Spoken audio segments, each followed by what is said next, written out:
this week's episode, we follow up on our contact listener polls and preview Aquamarine.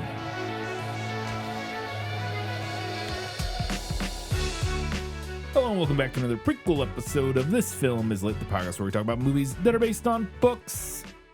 We got plenty of feedback to get to and lots of other good stuff, so we're going to jump right in, as we always do, to our patron shoutouts. I put up with you because your father and mother were our finest patrons, that's why.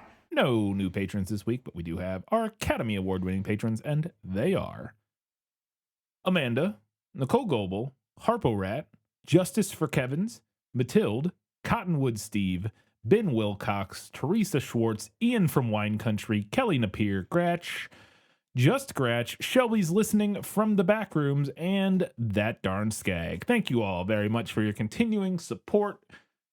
Could not appreciate you any more. Katie, let's see what the people had to say about Contact. Yeah, well, that's just like your opinion, man. On Patreon, we had 1 vote for the movie, 6 for the book, and 2 listeners who couldn't decide. Our first comment was from Shelby, who said, I'm trying to keep in mind that without this book, we wouldn't have movies like Interstellar, The Martian, and Project Hail Mary. Books like Solaris might not be as big. Books like Annihilation might not exist at all. Hollywood wouldn't be gearing up to bring us more sci-fi after the success of Dune and Project Hail Mary. On the other hand, I haven't been this bored by a sci-fi property like this book in a long time.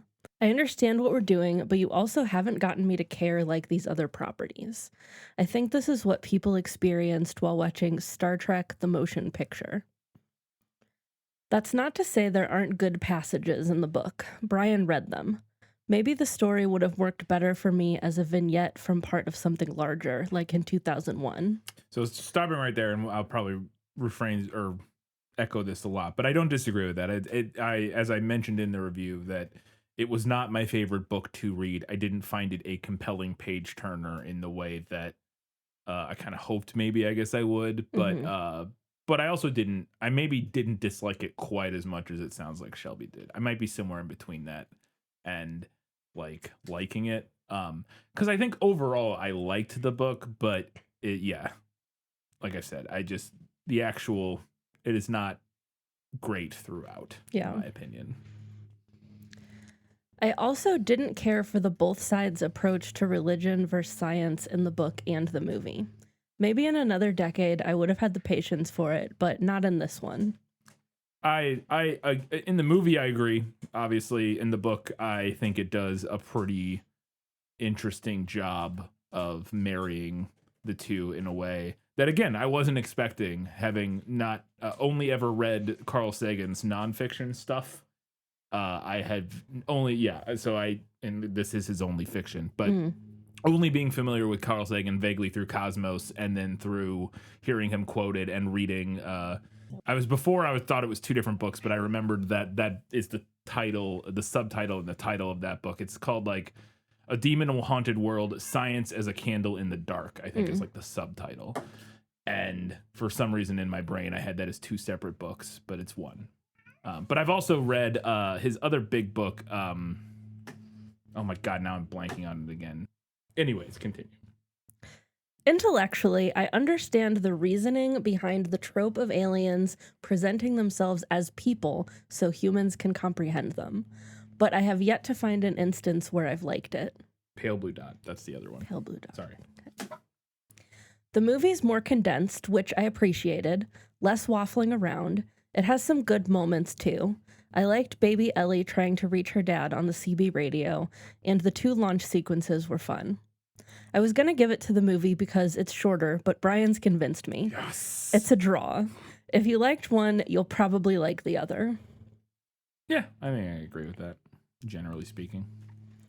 Our next comment was from Kelly Napier, who said, I've been so busy with work lately that I've barely had time to read/watch/listen/vote with the episodes, let alone be able to comment on them.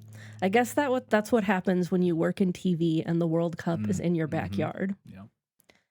But I had some big thoughts on this, so I forced myself to make the time.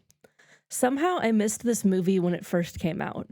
I remember it being a thing, but remember this was 1997, so me as a 13-year-old girl was firmly in the grips of Titanic and all that accompanied it.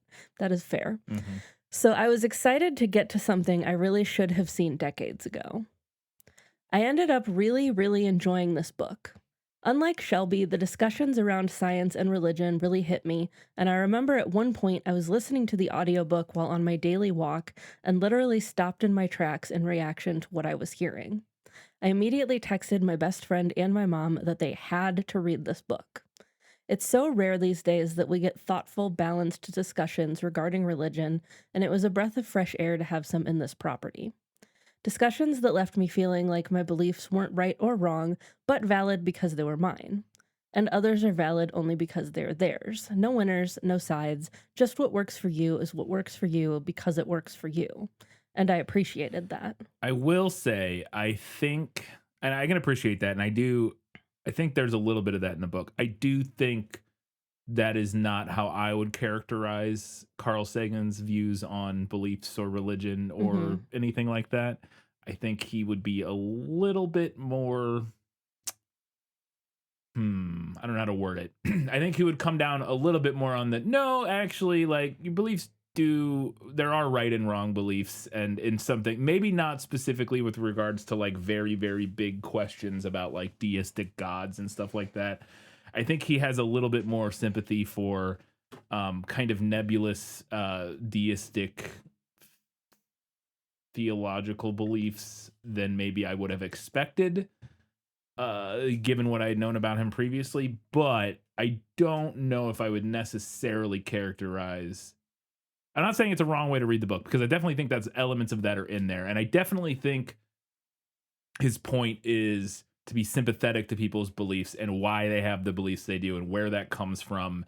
And particularly to not be super judgmental about beliefs that do not, and maybe this is what you're getting at. He's definitely coming down on the side of to don't be super judgmental about people's religious beliefs that do not affect or do not like directly and negatively affect the world. Like I think he has no problem with people believing in God if those beliefs do not inform negative actions in the world, which is how I am. It's that, and that's it. So for reading this book for me, I was like, yeah, this is kind of what I this is kind of follows my general beliefs about like how the not merging, but the conflict between science and religion, which is that as long as your religious beliefs don't make you an asshole, that's all that matters. And that's really what this book is saying in a lot of ways, because at least in my opinion, because Palmer Joss is not an asshole, and his religious beliefs, the book is like,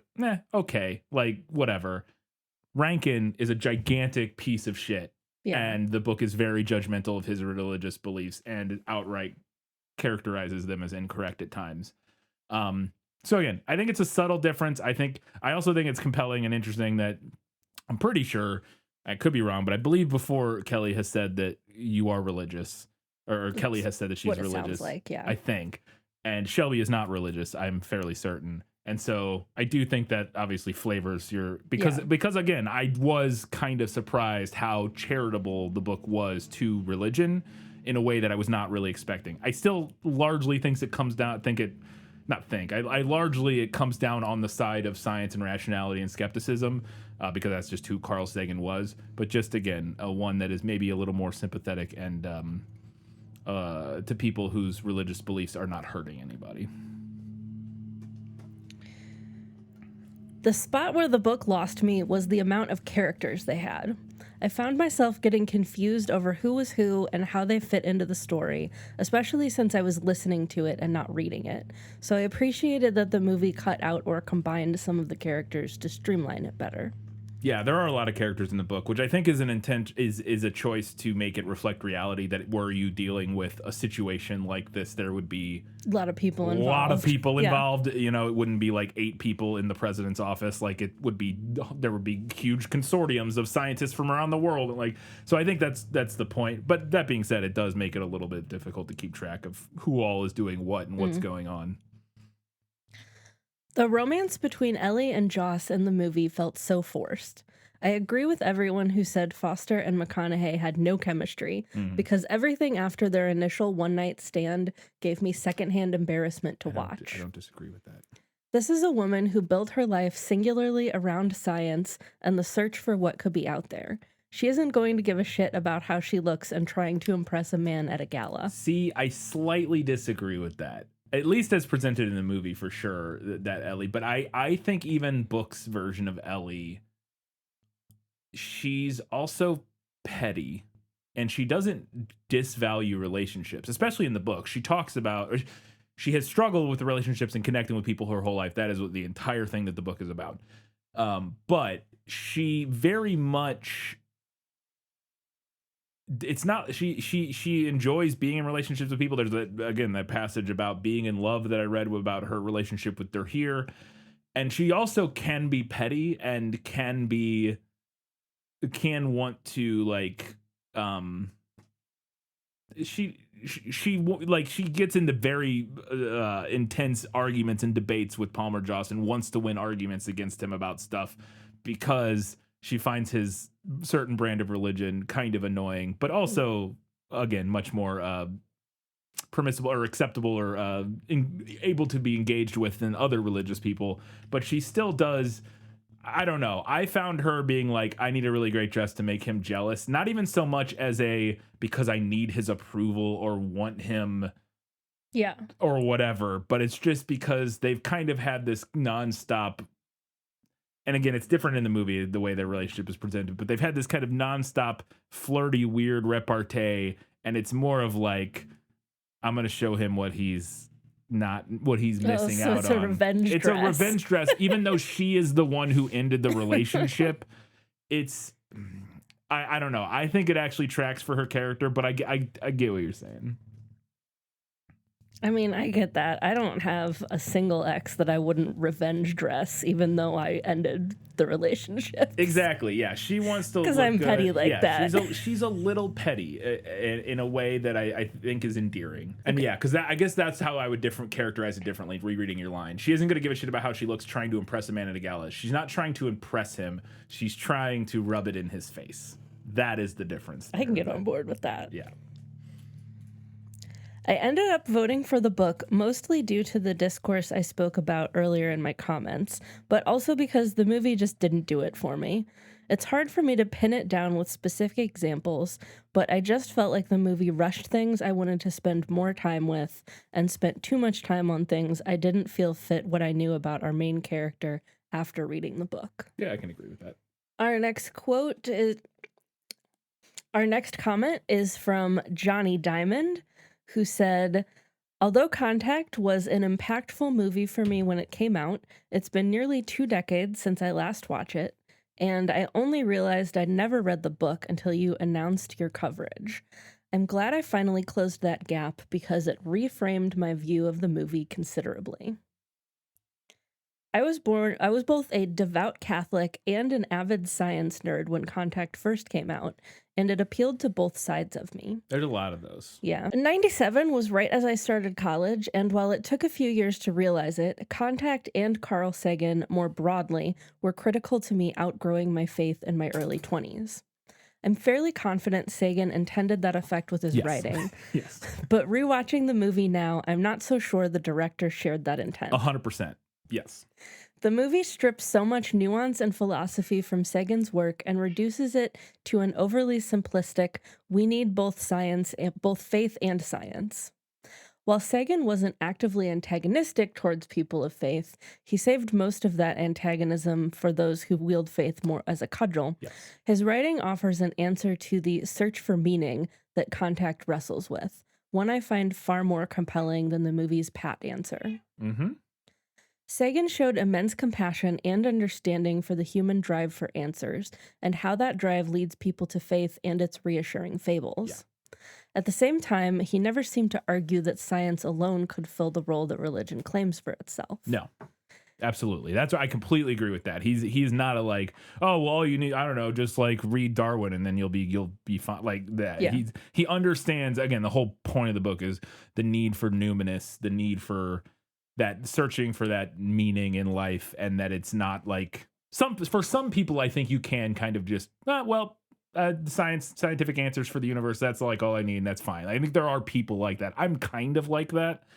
But there are plenty of people who don't believe in religion, or who do, or whatever, who just, for what I think it's kind of built into who we are as humans, to need that kind of fulfilled, that search for meaning fulfilled in some way that goes beyond just kind of a practical, rational explanation of the scientific realities of the universe. Instead, he argued for what I can only label here as a third way. Science is our most powerful tool for understanding ourselves and the world, but it can't answer every question, not because it's deficient, but because it was never intended to answer every conceivable question. Yes. But the questions science can't address aren't therefore answered by faith or religion either. Rather, philosophy, ethics, and the arts can help fill that role without the self-flattering misdirection religion all too often provides. This more complicated answer, one that tells us we'll never have all the answers, but it's still worth asking the questions, is more beautiful than any reassuring fable. Nailed it. You just said it better than I did. Good job. That messiness and imperfection is why the book wins out over the movie, despite what it meant to me. The movie has strengths. It's an excellent A to B narrative with little fluff or dead ends. The handling of the signal is so visceral, it still gives me chills just thinking about it. The audio and visual composition captures what that moment would feel like in a way words on a page never could. Which is why they knew that, because if you listen to the prequel, the trailer, it doesn't have music or anything. The trailer is literally just the signal. Yeah. Like, it's like silence, and then the signal comes in, and it just keeps repeating over the course of the trailer, and then the trailer ends. Because, it is so kind of visceral, and it gets the imagination going. The tracking shot as Ellie runs back into the control center is so kinetic, I was on the edge of my seat even knowing what was coming. Visuals like the machine, the telescopes, and those mirror scenes are iconic. Yep. I'll even throw in one more line not discussed in the podcast. Haddon's "wanna go for a ride" carries such childlike glee that it's stuck in my head since I first saw the movie and remains a reference among old friends. I would agree with that. It is a great line. I did not mention it, but I do, that as soon as it's been so long since I've seen the movie, it's not something that I like commonly quote, whereas there are some other lines in this movie that I will kind of like quote occasionally. But "wanna go for," the way he says "wanna go for a ride" is it's great. But despite those strengths, its exploration of the core theme, the search for meaning and the impact such a signal would have on humanity, can never compete with the intricate web Sagan weaves in the book. Not all his subplots land, some speculation feels trite all these years later.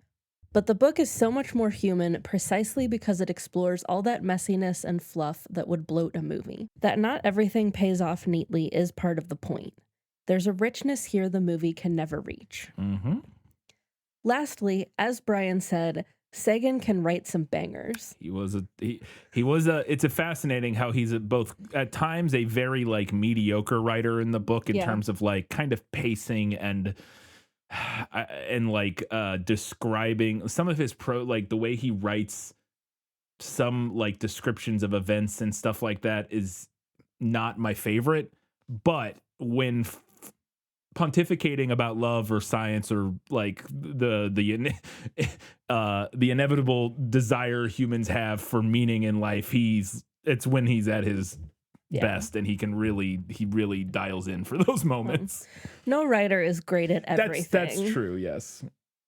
The subtle and not so subtle exploration of sexism Ellie deals with feels spot on.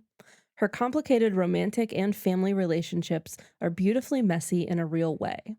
That description of love, along with the characterization of relationships between colleagues, friends, and larger social networks, rings so true and creates such a complete picture that I wasn't expecting, even as a fan of Sagan's nonfiction. Book all the way. Thanks for giving me the reminder I needed to finally read it. Fantastic. Well, thank you. That was great. Our next comment was from Cottonwood Steve, who said, Well, I have no idea how to begin. I was going to use a very esoteric and pretentious metaphor in regards to a couple bands I have started following recently, but I felt it would make me sound like a douchebag trying to make myself look cool. And then it hit me. This seems to be the exact thing Carl Sagan did with his book. I'm not sure I follow. Maybe you will. Perhaps Steve will you explain elaborate? further. Yeah. I'm one of the people who could not decide whether to choose the movie or the book. On the one hand, Sagan does a lot of legwork on the science associated within the book. It has a hard science feel to it, which makes it feel legitimate and realistic. But on the other hand, he was the cool and overbearing dude in the corner, talking about stuff only a handful of people like him would understand, such as the Fermi paradox, life too scattered in the universe for easy contact, the Drake equation, how many civilizations could exist in the universe, and the Kardashev scale, what type of civilization you are judging by your ability to harness energy. You can say no one would have ever heard of this stuff without Sagan, but on the other hand, I felt like he was showing off a little to his 1980s pre-fall of the Berlin Wall fan base. I did not get that at all. Maybe because I was familiar with all that stuff. Yeah. But it sounds like Steve is. So, because like I was already familiar with all of those things from being kind of a science nerd my whole childhood and listening to science podcasts and reading, Sagan's books and stuff like that. But I remember learning about, I believe, the Fermi paradox and the Drake equation at a relatively young age. And it's not particularly complicated or even that esoteric, I would argue. They have interesting names, but they're not like super hard to grasp or wrap your head around once somebody starts. It would not, I guess you're not saying that, but I didn't find, he's writing a sci-fi book about finding life in the universe, like a hard sci-fi book about discussing life in the universe, mentioning stuff like Fermi paradox and the Drake equation were always going to come up. If you want to write sci-fi about that specific thing, I don't know. Yeah. I'm just saying I didn't have the thing that I didn't get the vibe that he was like showing off. I thought he was just writing about what he cares about, which is science stuff. Yeah. I won't judge him for this. Kind of sounds like you are. Sounds like Steve. you're judging him a little bit, but you were also judging yourself in the same way. So yes. But it was sort of an aha moment because Sagan was that guy about theoretical physics as I am with music and movies. By the way, seriously check out the band Clowncore. Or not, we don't need more fans, even though I discovered them barely a month ago. See, that's where you're completely different than Carl Sagan. And I think that's the difference, is that Carl Sagan wants to share the Drake equation and the Fermi paradox and the Kardashev scale with everybody, and he's not showing off. He thinks it's so fascinating and so cool and so interesting that everybody should know about those things, and everybody, and this book is his way to share. Writing a fiction book that covers all of that stuff is his way to share his weird kind of esoteric knowledge about alien life and astronomy and the universe with the masses, because he thinks this is stuff everybody can be into. Everybody can connect with this, and this is so cool. You should see this. And I think that's the difference there between what you're describing with the bands you're talking about, where you're like, check out the band or don't. We don't need more. I know you're saying that kind of tongue in cheek, but I think it belies maybe a truth in your opinions about this that is, I think, I would argue, a very distinct thing from Carl Sagan. Carl Sagan wanted everybody to love science as much as he did. That was his entire Famously had a whole TV show about it. Entire thing, yeah. I'm going to look up the band Clowncore after this. I can't promise I'm going to become a fan, but I will look it up. As for the quality of the book, it did feel a little slow at times. It was a necessary evil, for the stretched out timeline felt more realized than the condensed one in the movie. Getting into the background of Ellie was definitely interesting, and it made me like her even more and also aggravated me when I rewatched the movie. Yeah. I, too, hate how they turned this strong, self-assured woman into a bumbling wreck from the Big Bang Theory in the final act. Strong words. I say I haven't really watched any of Big Bang Theory, so I can't compare that. But I agree with your assessment that obviously about what they did to her character. I completely agree. But then again, it leads to the problem with the movie. Contact, as much as I like it, is definitely a boomer film. It's Zemeckis, yeah. Yeah. Not too heavy on the science and heavy on the sap and nostalgia. 100%. You know, I'm just going to give this to the book, for I have kind of talked myself into it now.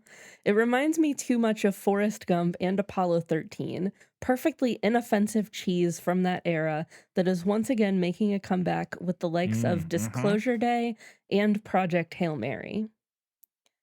It tries too hard to bring a sense of wonder and was certainly fine when I was younger and less hardened by the world.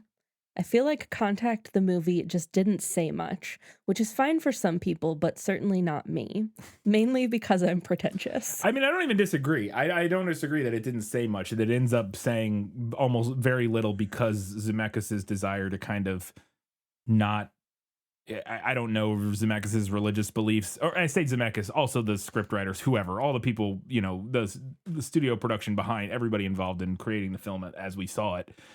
Because I don't know whose idea, like whose, you know, choice it was for the ending to work how it did in the film. Right. But I completely agree that it's definite, and that was one of my criticisms of the film this time. It was definitely a lot cheesier and corny and sentimental, like quote parenthetical negative, because I think sentimental is one of those words that I always forget that it's, I think traditionally is used in a disparaging way. Saying something is sentimental is often meant as a negative, whereas we have kind of, in modern parlance, it has kind of morphed into anything, like either way, like people use it as positives and negatives. Like in modern, it's almost more neutral. That's what I mean. That's what I'm saying. It's neutral. But it just means evoking emotions, and it doesn't necessarily mean in a way that's like negative. Whereas sentimental, traditionally, I thought, kind of or at least that often is. I mean, I would have to like look up the etymology of it and whatnot, but like often sentimental historically has been used in a negative way. And so I would agree with that, because I did feel that watching Contact this time, that it was more sentimental, more intentionally kind of emotionally manipulative than I recalled it being, in a way that, like I talked about that scene with the astronaut and his kid, and there's other moments throughout the movie that just felt like, okay, rolling my eyes at how at Zemeckis, like, just like, we get it, man. And what I have heard, I would obviously agree with that about Forrest Gump. I don't really agree with that about Apollo 13. It's been a while since I've watched. I've never seen Apollo 13. It's a great movie. It's been a while since I've watched it. It's Ron Howard. He's also can be guilty of that. So I'm not saying it's impossible, but I thought I remember that being a much less kind of intentionally sentimental film. I have heard that very distinctly about Disclosure Day, that it is kind of the worst impulses of Steven Spielberg in terms of like, yeah, okay, grandpa, like, this is not the world we live in anymore. Like, what are you talking about? Like, it's just so disconnected from the reality of the world that it's hard to take seriously. And I actually had my only real criticisms of Project Hail Mary, which we saw, and I liked a lot, was that at times I felt that it was being a little overly emotionally manipulative in a way that I found kind of grating. Which is usually not a problem for me. For instance, I adored, and now maybe I would have different feelings now, but when we watched Everything Everywhere All at Once when it came out, which I know the internet famously thinks is like an overly sentimental, emotionally manipulative film, I sobbed through the entire last hour of that movie and thought it was like my favorite movie I'd seen in years. Now I haven't seen it since, I don't know, in a couple years, but so it really depends on how it's done and like a lot of things. Because I can definitely see what you're saying about Project Hail Mary, but it didn't bother me at all. Yeah, and because we talked about that after we got out, you and our coworker that we went and saw with it, I mentioned that I felt like it was a little overly emotionally manipulative in a way that I found a little grating at times, and just was like a little like, ugh, I get it, man. And I definitely felt that in Contact. So I don't think you're crazy for feeling that in the film at all. Although I just want to say, Steve, I appreciate that you know you're pretentious, because that is That is a pretentious person's only saving grace. Yes. Is being self-aware. That's true. All right. And Steve rounded out his comment here saying, anyway, I've probably angered enough people with that last statement. And to Brian, never feel bad about your episodes being long. It really helps listening to you guys when you have a 3-hour road trip, so it definitely helps with the mundanity of driving through the never-ending roads of Arizona. Well, there you go. Thank you for your comment, Steve, even though I argued with you a little bit. I also agreed with you a little bit, so, just like in contact. When do we not argue with Steve That's a little true. bit? I think he likes it. I think so, too. I think he enjoys it. All right, last comment on Patreon was from John Pauly, who we know in real life. Yes. One of my best friends going back to middle school. Yeah. And Pauly said, I first saw Contact the movie as an adult, and I remember it being somewhere in my timeline of my path to accepting I am an atheist, but I don't remember it being particularly impactful in that regard. The book, however, could have been a different story. Interesting. I don't know. I'll be honest. I don't know if I assumed Paulie was an atheist my whole life because we just kind of got along in a way that made me think he was, or maybe I knew it because obviously I knew he grew up Catholic and like that, but I just wasn't. I don't know. That's interesting. I don't know if I think I knew. I don't remember if we talked about it. It's been so long. Anyways, Now you can. Now we can. He definitely is aware I'm an atheist. I'm pretty confident. Well, definitely after listening to the show, but even before that. I didn't know Carl Sagan wrote it until listening to the preview episode and was excited to dig into it. I still like the movie upon rewatch, but reading the book made me like the movie so much less. Why we're best friends, Paulie. You're just going to write my review back to me? I can dig it. Reading the book was like wrapping up in a warm blanket of Carl Sagan's detailed arguments of science versus religion via a medium of practical and realistic settings and characters. I understand movies generally can't have as much detail as books, but there is so much important nuance that goes into the debates in this book about science and religion that is missed in the movie, and it really affects the overall narrative of each. 100%. It is almost to the point where you're like, you almost can't make this story that way. Like, it's just so different that it just loses so much of what makes this a book. Again, it's just a different thing. It becomes a feel-good spectacle boomer movie. Like, it is what it is. But yeah, it absolutely. And it's just, I don't know if I said it in the episode, but when we finished watching the movie, I was like, I don't know if there's a movie out there, and this might be sacrilege to some people, that I am in more desire of being remade than this movie. I 100% would love to see I don't know who I could come up with I think I could come up with a really interesting like writer director combo for who should make this and a leading. Okay, I'll do that later. I'll come up with writer director Ellie and Palmer Joss. Those are the 4 most important characters, and then depending on how you adapt the book, there will be other people. Those are the 4. I'll think about it, and I'll see who my All right, we'll dream remake is. We'll come back to that later.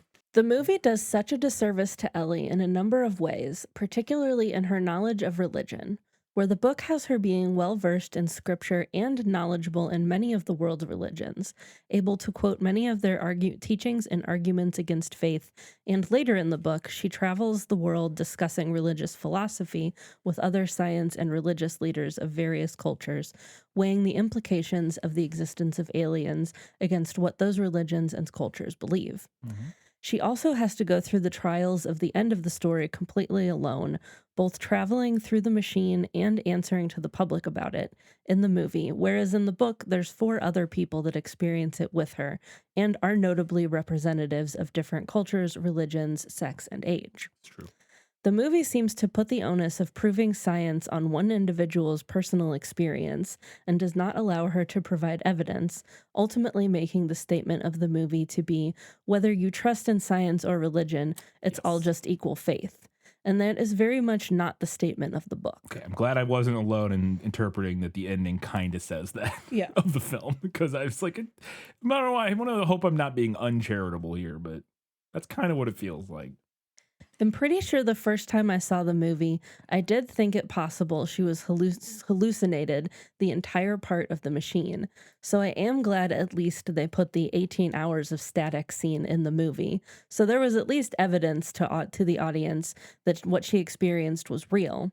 But it just makes the story of the movie so personal to Ellie, only where the book is telling the story about humanity through her experience. I had an issue with the 18 hours of static thing that I didn't talk about in the episode, that it feels like such a weird cop-out in the movie that I just don't even understand why it's there. Because the whole point of the movie, very clearly, the emotional cathartic release and end of the movie is like she has to profess faith in the same way that everybody else does, and this is her moment. She has to do it. Not haha, but like, there you go. That's the thing. We're all believing on faith. Ultimately, when you boil it down to it, like, yeah. But then, and like, that's what the movie is doing. Like, unapologetically seems to be doing. And then we get like a little denouement scene where they're like, oh, actually, there is evidence, but we're not going to. So it's like, okay, so what do I make of that as a viewer of the movie? Like, okay, so she didn't make it up. It did actually happen. So she didn't actually need to profess on faith, but that's not the emotional catharsis. Like, that's not what the movie presents. So it just kind of undercuts the message for some. It's like a bone left there for us atheists in the audience to be like, and us skeptics in the audience to be like, oh, see, she was telling the truth. And so she actually had evidence. She actually is backed by science. And so it isn't just faith, but that's not what the narrative presents mostly. So it's like, why? I don't know. I had such an issue with that. Just like, in terms of, when I was younger, I thought that scene was so fun because I had the same experience of Polly, where I wasn't thinking about the movie thematically at all. I was thinking about it purely from a narrative level of like what happened as like a mystery. Did she actually go? Did she not? Blah, blah, blah. Like, and her at the thing is like this big moment. Her at the trial is her having to like prove it in a way that, like, I was caught up in the theatrics of it and not thinking about like thematically what it's saying.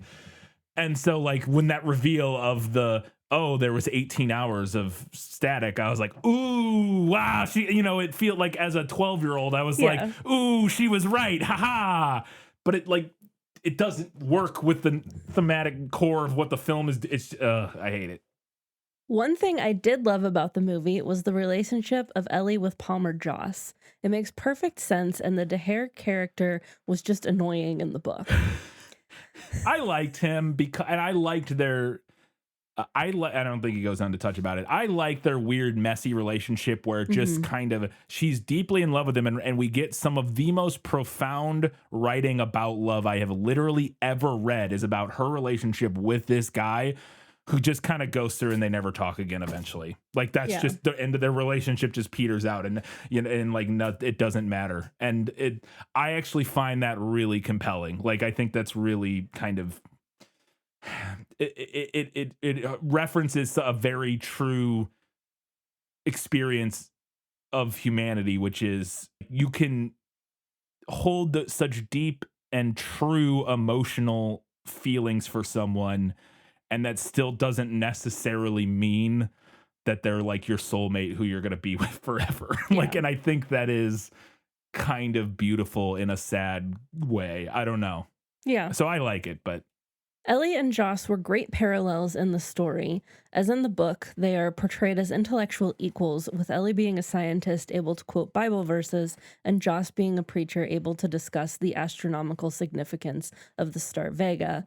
And they represent what I think is Carl Sagan's view of what the debate of science versus religion can look like when approached with mutual respect, even if the character's path of learning truth leads them to a different ultimate ending viewpoint. Yes, I completely agree. I think that is absolutely what he is presenting with those two characters. I also love the parallels of their numinous experience, as both describe traveling down a dark tunnel to a foreign bright light and coming into contact with a heroic, godlike being, Joss, for Ellie, her dead father, who is seemingly basically omniscient. Yeah, we don't know exactly what he is. It's kind of implied he might be a singular alien taking the form of her parent, or maybe like a hologram, basically, that they project. It's never really explicitly clear.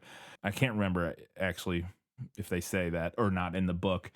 But yeah, I actually hadn't mentioned that, and I thought that was really like the similarity, the parallels between their experiences of Palmer's near-death experience earlier. He talks, and we don't get that in the movie, but he talks about like going through a ton, like the classic near-death experience thing, and then her traveling to Vega is a very similar type of experience in kind of a way, which I thought is neat, and I hadn't really thought about that. Ellie says Joss imagined his experience due to lack of oxygen, but would Joss tell her she talked to God? Movie Joss would probably tell her this was God talking to her, but book Joss believes her experience and molds his religious beliefs to incorporate the truth of the message, the machine, and the experience of the travelers, while still being a strong believer in God, which I think is the message Carl Sagan was going for.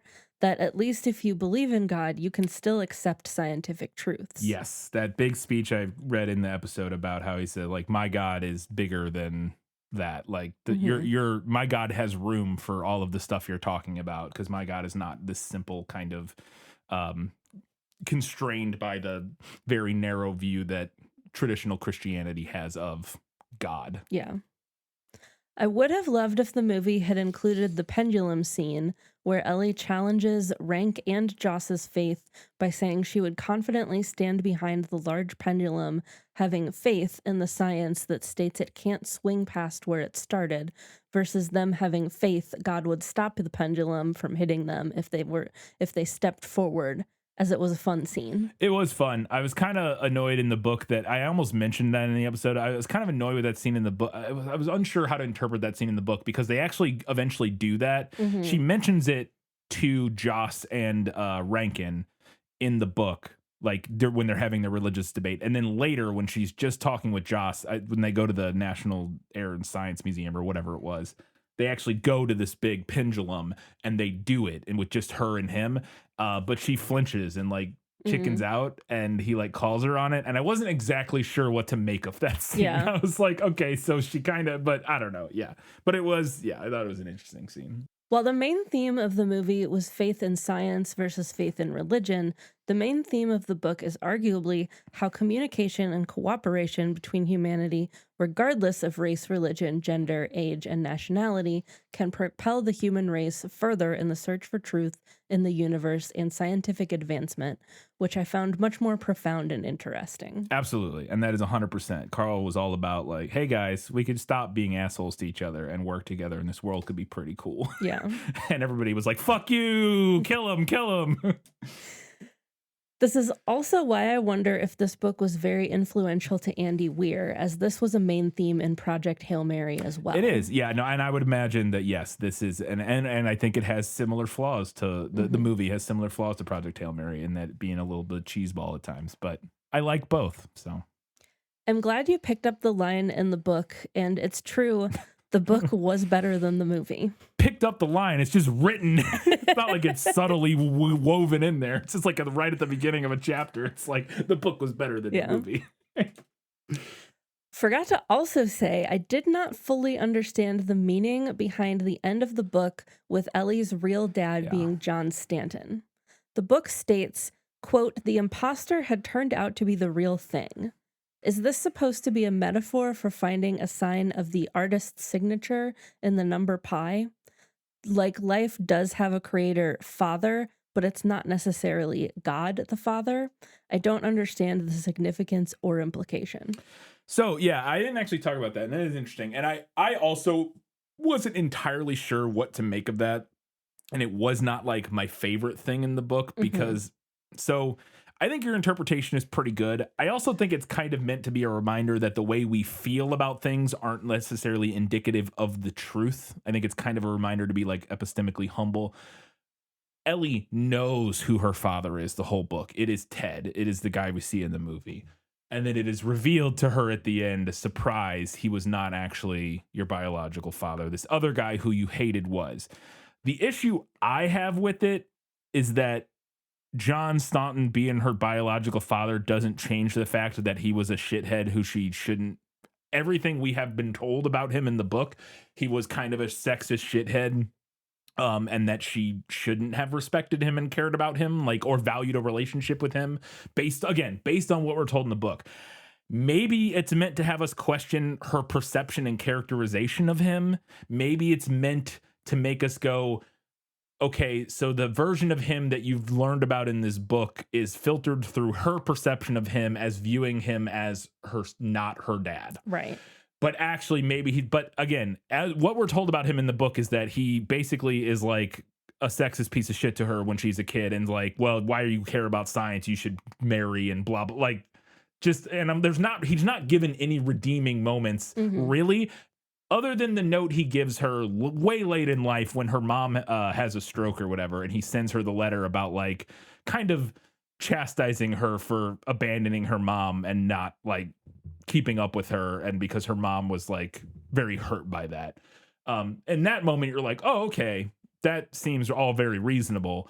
And maybe that's also supposed to be a moment where you're supposed to go, okay, maybe Ellie's version, because I remember reading that letter and being like, everything he's saying here is fairly reasonable. Maybe you're supposed to go, okay, what we learned about him earlier in the book maybe is not an accurate representation of him. But that would be like the only time in the book we're doing like an unreliable narrator, at least as far as I'm aware, unreliable narrator thing where we're not supposed to believe what we're told about a character, really. So I don't really know what to make of it. Like I said, because to me, it just ended up being this thing that's like, okay, it's interesting, and it does reframe her experience and reframe like, okay, what you thought was true about the world is not true. So like, you should always keep that in mind when you're forming relationships and stuff, and maybe don't judge people. Like, you boxed him out of your life because you assumed he wasn't your father or whatever, but surprise he was. It's like, okay, but if I think it would work if we just didn't get the stuff earlier where he was like described as being a piece of shit. Then I'd be like, okay, like if she just was like, he's not my dad, like the only thing we get about him early is her being like, he's not my dad and he'll never understand me, like, well, or something like that. Right. And then we see maybe a little bit of like tension between them, but we never see like, he's never outright like described as bad. Then I could understand this, but it as it is, it ends up being like, okay, but she had good reasons to not form a relationship with this guy from what you've told us. So what, yeah. Anyways. All right. That's it for Patreon. Woo! Over on Facebook, we had one vote for the movie and one for the book. And Matt said movie, but that's because I haven't read the book. Fair. And then Josh said the book is a lot better, but hard to finish. Can't necessarily disagree with that. I struggled to get through it, even though I enjoyed it, a lot of it. We didn't have any comments on Instagram, but we did have one vote for the movie and two for the book. And on Threads, we didn't technically have any votes. We did have a comment from GumbyOK234, who said, I missed the poll, but I was surprised Brian didn't comment on the long tracking shot at the beginning of the film that started in our atmosphere and then just kept going. Scorsese, eat your heart out. So I did mention that shot in the episode. I didn't really... To be fair, I think we talked about the like audio part of it more than the visual. Yeah, but so what I specifically mentioned was I said the movie nailed it, and I referenced that shot because I said we get this big long tracking shot pulling out from Earth at the beginning of the film that is kind of reflective of the openings of the first handful of paragraphs in the book where we're flying towards Earth. And I was like, it's kind of this cool big long track shot. I will say I didn't say much about it, and to your Scorsese eat your heart out, I don't know how tongue-in-cheek that is, how serious that is. It doesn't do it's a cool moment. I enjoy it, but it's also in terms of like it's an entirely digital effect. Like it's not particular, like it's cool. I like it, but from like a purely technical filmmaking, like the things that get me jazzed up in movies when I see like a cool shot is not an entire there's elements of it that I like, but the things that really get me aren't like, wow, they completely computer generated a flyback from Earth to the star Vega. Like that's cool to see, but it's just all computer graphics. Big long tracking shots where you have 800 different extras and all of this stuff timed out, and it requires a complete choreography and a symphony of grips and lighting people and sound people and actors and all these different elements. That is the shit that is like that's what gets me going. Like for instance, the tracking shot, which isn't even really that, but it is a little bit. The tracking shot following Ellie into the command center when the signal gets called. does way more for me than that opening shot pulling back from space in terms of like the filmmaking. Mm-hmm. I like that shot, but it's just like, yeah, it's all CG. It's fine. It's cool. It's neat. All right, and over on Goodreads, we had 0 votes for the movie and 1 for the book. And Miko said, I did read Contact ages and ages ago, but over the years, the movie basically supplanted all my memories of the book. Yep, that's fair. I had a very similar experience as Brian did with the movie. I remembered it being great, but now upon a rewatch, I found it lacking. This has been one of the most edifying episodes of feedback we've ever done, where not every single person, almost every single person is just like, yep, exactly the same experience you had, Brian. Especially the wormhole sequence. I thought at least I'd like that part, but there were so many details I had completely forgotten. Foster is clearly going for a religious awe voice, but it doesn't work out at all for me. I didn't mention it in the episode, but I agree. I love Jodie Foster as an actor. Like, in most things, I think she's brilliant. And I think she's great in most of this movie. I don't think she's all that great in some of this movie, and that is the like awe voice thing she's doing at the end. As a kid, I remember watching that and being just as awestruck as she was and thinking it like worked perfectly. Watching it now, it reads forced and cheesy in a way that didn't quite land for me. Yeah. And blending together the younger and older Ellie's faces made me genuinely question if it was some botched upscaling attempt before figuring out what they were going for. It looks so bad. Genuinely looks terrible. I enjoyed the book a lot and finished it in a day. It can be pretty slow at times, but I kind of prefer it over the movie injecting drama into every scene. Cutting the alien dad conversation short and not including the message in the digits of pi really left me wondering what the aliens were even going for in the movie. It feels like the only message Ellie brought back was, "We're not alone," but the radio message itself confirmed that. Yeah, it is a little bit tough to figure out what they're going for. I mean, they say in the movie, like, he specifically says, like, this is just a first step or whatever. Right. Like, small movements or whatever, and like, you know, we'll contact you again, basically. It's like, this is just to let you know that we're out here. Don't call us, we'll call you. Which is similar to the book. Like, it's not that far off. The book does a very similar thing. They're like, we're cutting off the connection, you can't come back, or what, you know, we'll reach out or whatever. So it's a similar idea, but yeah, I do agree that in the movie it makes it feels even less like what's the point of this? Yeah. And Miko ended his comment here by saying the book is better. Here we go. And overall, people agreed, because our winner this week was the book, with 10 votes to the movie's 3, plus our 2 listeners who couldn't decide. It's fascinating. I would have thought, and it seems like we mostly had people vote who had read or watched them, because like otherwise, it feels like a lot of people did both this time, which is often not the case. So that's fun. I guess it's just one of those things where it happens to hit a specific thing that people. It's similar to me, was like a big part of my childhood, and then like, you know, was at least that was echoed in a lot of the comments we got, like watching this movie when they were younger and it being like a thing that stuck in their memory. And so I think that probably had a lot to do with it. And everybody loves Carl Sagan. So, all right, that is it for all of our listener feedback. Thank you all very much for your comments. We love talking about them. It's literally my favorite thing to do on this podcast. It's the best. It's the most fun. Now we're going to preview our next film/book and start with Aquamarine, the book.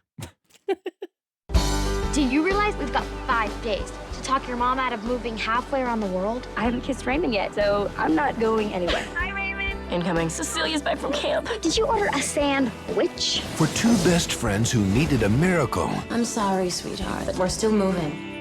How about we start packing the room? So how about I live here with Claire till I'm 18?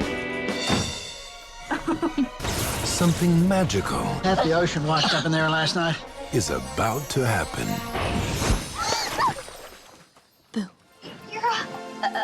Mermaid. Aquamarine is a 2001 young adult novel by American author Alice Hoffman. You might recognize Hoffman's name from a previous episode because she also wrote Practical Magic. Oh. Yeah. She also wrote a bunch of other books, but Practical Magic is like easily her most well-known work. Yeah. Clocking in at only 104 pages, Aquamarine is really more like a young adult novella, which is why it's often packed together with Hoffman's other YA mermaid novella, Indigo, under the collective title Water Tales. Water Tales. Disappointingly spelled Tales, Yeah. and not like Mermaid Yeah. Tales. I don't know whose decision that was. Marketing, not a marketing person, that's for sure. And I was really scraping the barrel for fun facts this time. Oh, don't worry, me too. But Aquamarine was the answer to a Jeopardy clue in 2024.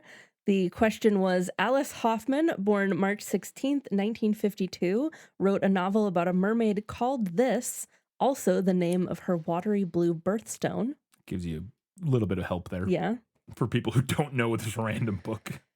And a couple review poll quotes from off of the publisher's website.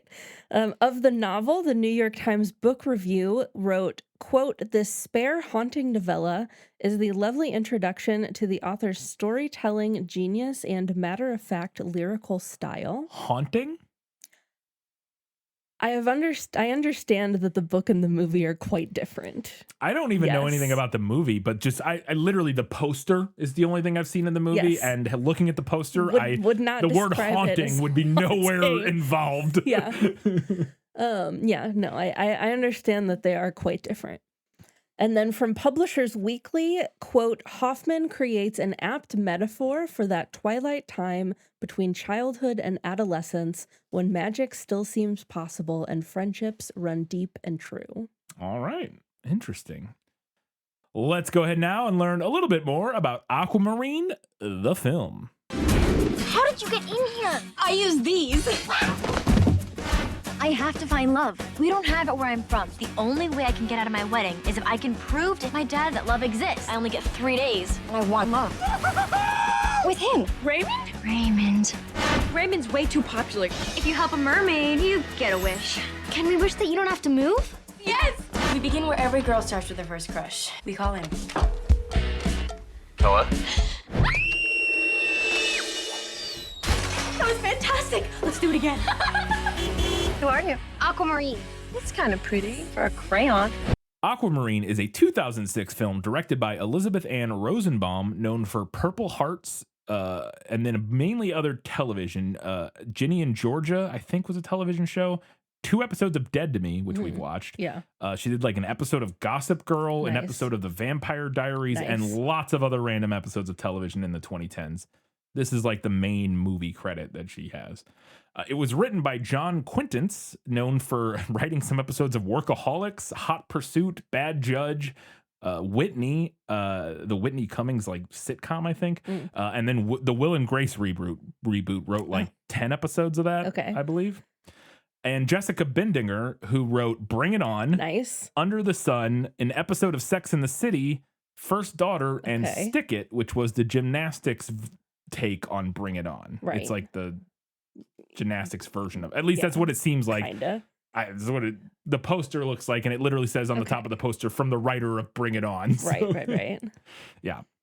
The film stars Emma Roberts, Joanne Jojo Levesque, and Sarah Paxton. There are other people, but who cares? I don't, it's just random adults. Those are the main characters. It was nobody I recognized, so I was like, whatever. I'm sorry if you starred in this movie and or had a supporting role in this movie, and I short-shrifted you. The film has a 53% on Rotten Tomatoes, a 51 on Metacritic, and a 5.5 out of 10 on IMDb. It made $23 million against a budget of $12 million. And the extent of the production notes on Wikipedia are that the movie filmed in Australia from February 2005 to April 2005. That was it. Moving to some IMDb trivia facts, which are always of questionable reliability. Sarah Paxton, the main character, the main actress. The titular Aquamarine.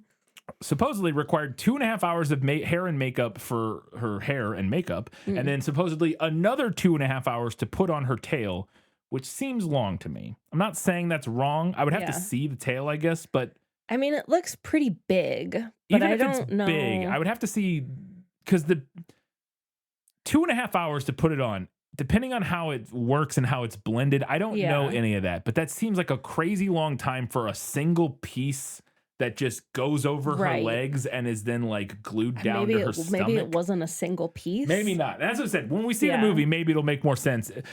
I almost wonder if she was in hair and makeup for 2.5 hours total, and that included doing the. I don't know. I'm not saying, again, some makeups can take a long time. Usually those are like very detailed face makeups and stuff where they're applying multiple pieces and blending and blah. A tail, it's already pre-painted. You're just putting it on, gluing it down, and blending it. Again, unless it's a very involved deal. We'll see. I don't know. The tail also supposedly weighed over 100 pounds and was roughly 8 feet long. So it is huge. That's for sure.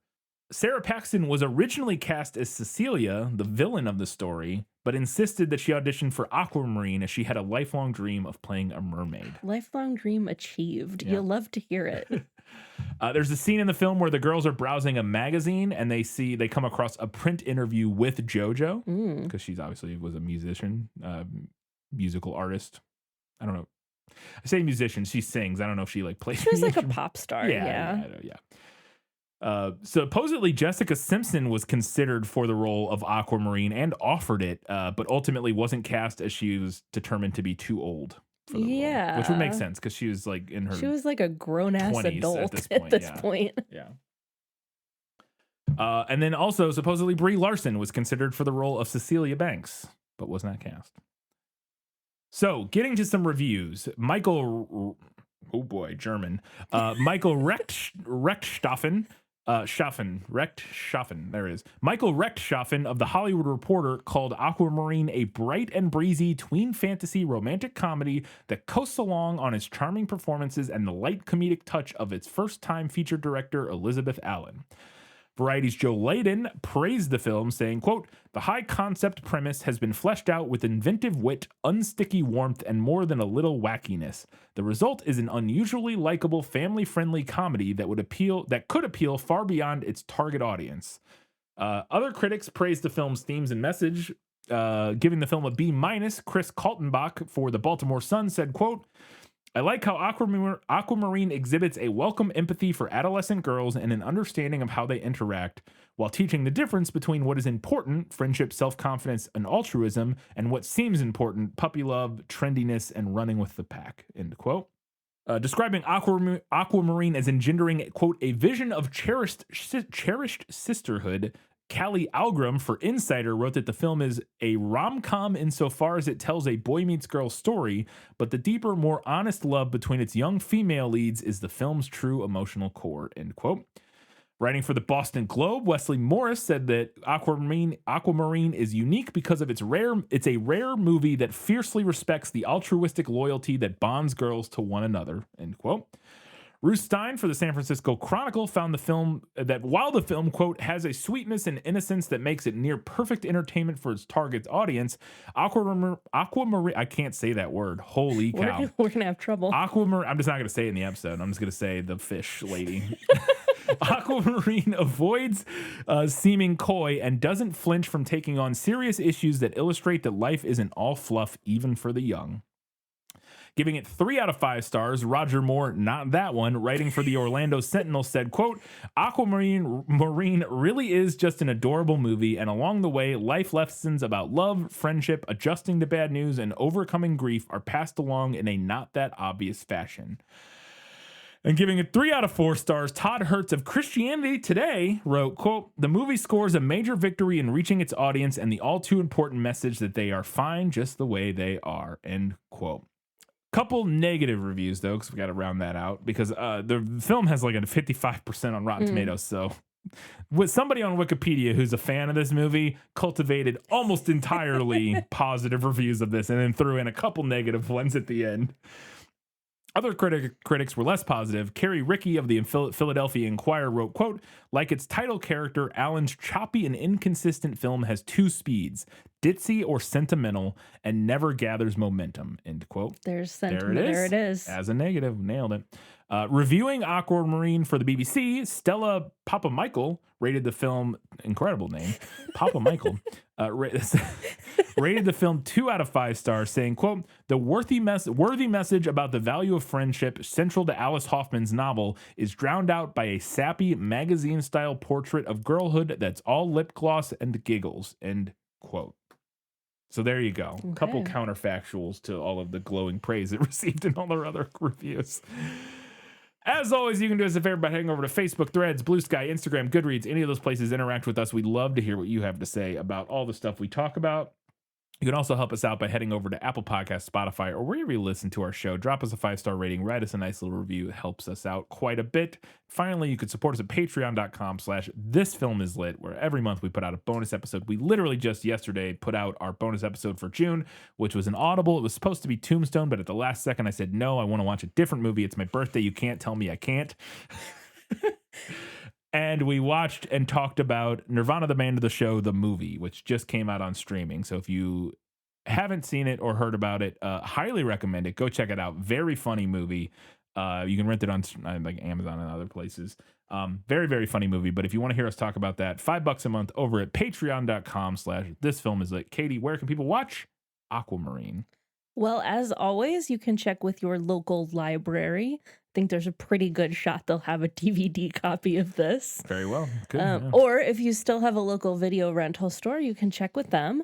Otherwise, you can stream this with a subscription to Disney Plus, Tubi, or the Roku channel. Or you can rent it for around $4 from Prime Video, Apple TV, YouTube, or Fandango at home. There you go. I didn't know anything about this, but having read those reviews, I am more intrigued. Yeah. I have read this book long time ago. I remember not liking it all that much. Okay. So I'm interested to revisit it through the lens of adulthood and see how I feel about it now. I don't think I've seen this movie, but it's entirely possible that I have, and I just don't remember it. Well, there we go. Well, the reviews, but also finding out that it was written by the person who wrote Practical Magic. Yes. And then seeing the reviews, I'm like, okay, I can see that, because that's obviously the kind of relationship between women and that sort of thing is such a huge element of Practical Magic. And I adored that movie, so I'm very interested to see if this kind of silly kids movie from 2005 ends up having any of the sauce that Practical Magic did. I feel confident it won't look as nice, but we'll see. We shall see. In 1 week's time, we're talking about Aquamarine. Until that time, guys, gals, non-binary pals, and everybody else, keep reading books, keep watching movies, and keep being awesome.